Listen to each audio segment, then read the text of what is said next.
Os santos são sinais da presença do ressuscitado na história. Hoje, dia 16 de janeiro, celebramos Santo Honorato.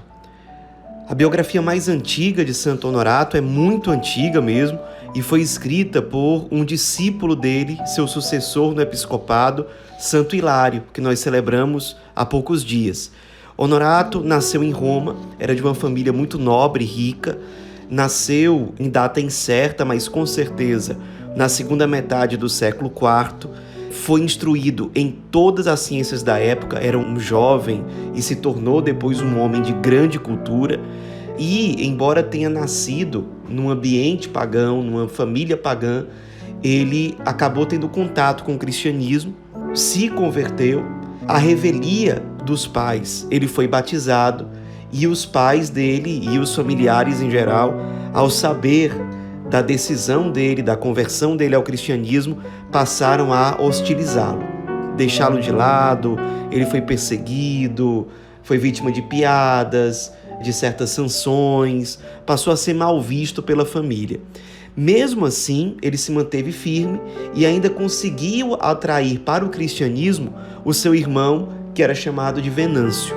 Os dois passaram a viver o cristianismo de forma cada vez mais intensa, até que os pais dos dois morreram, e então Venâncio e Honorato decidiram ter uma experiência na vida monástica e deram todos os bens que eles tinham aos pobres, fizeram uma viagem até a Síria, a Grécia e outros lugares do Oriente, onde existiam mosteiros, para que eles tivessem realmente um contato, um conhecimento concreto sobre a vida monástica. Para essas viagens, os acompanhou um amigo chamado Crepácio, que foi uma espécie de guia espiritual para Honorato e para Venâncio. Acontece que durante essas viagens, Venâncio acabou ficando muito doente, morreu, e depois da morte do irmão, Honorato voltou para a Itália. Na Itália, ele foi ordenado sacerdote e depois ele decidiu, acompanhado por Crepácio, ir até uma ilha até então desabitada que ficava na França. Hoje em dia é a região de Cannes, na França. Ali, Honorato, não porque ele premeditou, mas porque vários jovens passaram a procurá-lo, ele acabou fundando o mosteiro, se tornou abade, e desse mosteiro saíram santos e homens muito virtuosos, entre eles Santo Hilário de Poitiers, São Lupo e vários outros. Santo Honorato ali era um abade, um verdadeiro pai espiritual, e entre as lições que ele ensinava aos seus discípulos estava a que dizia: quem é virtuoso não precisa estar triste. E de fato ele motivava muito os monges a viverem uma verdadeira alegria. Tanto que a ilha onde eles moravam, onde ficava o mosteiro, passou a ser chamada pelas pessoas em geral de Ilha Feliz, porque de fato os moradores mais ilustres dali, os monges, transbordavam uma alegria mística, sobrenatural e ao mesmo tempo muito encarnada, muito concreta. Esse mosteiro, inclusive, durou vários séculos, foi destruído pela Revolução Francesa no século XVIII, mas 50 anos depois ele foi reconstruído e existe até hoje, vivendo uma espiritualidade monástica, a disciplina monástica de forma muito profunda. Acontece que Santo Honorato não viveu a vida inteira como abade.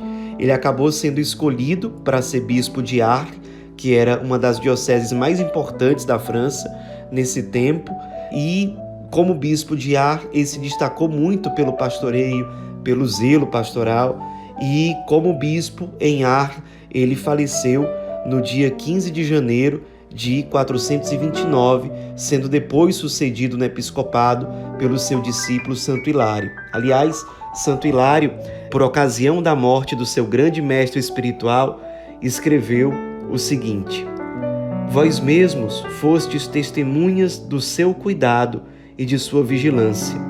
Vós mesmos vistes o fervor da devoção e a serenidade do semblante que refletiam a pureza do coração. Vós mesmos observastes a concordância completa do proceder com a doutrina. e experimentastes os eflúvios da grande caridade. Se preciso fosse representar alegoricamente a caridade, retrataria a efígie de Santo Honorato. É de fato um grande santo, aquele que conviveu com ele durante tantos anos, que foi muito próximo, proferiu essas palavras, sinal certamente de algo que é verdadeiro e que brotou do seu coração de discípulo. Nos inspiremos na vida de Santo Honorato, para que nós também, mesmo diante de possíveis perseguições, incompreensões, sejamos sempre firmes à vontade de Deus para nós, à nossa vocação, que certamente será resposta e dará fruto, não só na nossa vida, mas na vida de todos aqueles a quem Deus nos enviar. Santo Honorato, rogai por nós.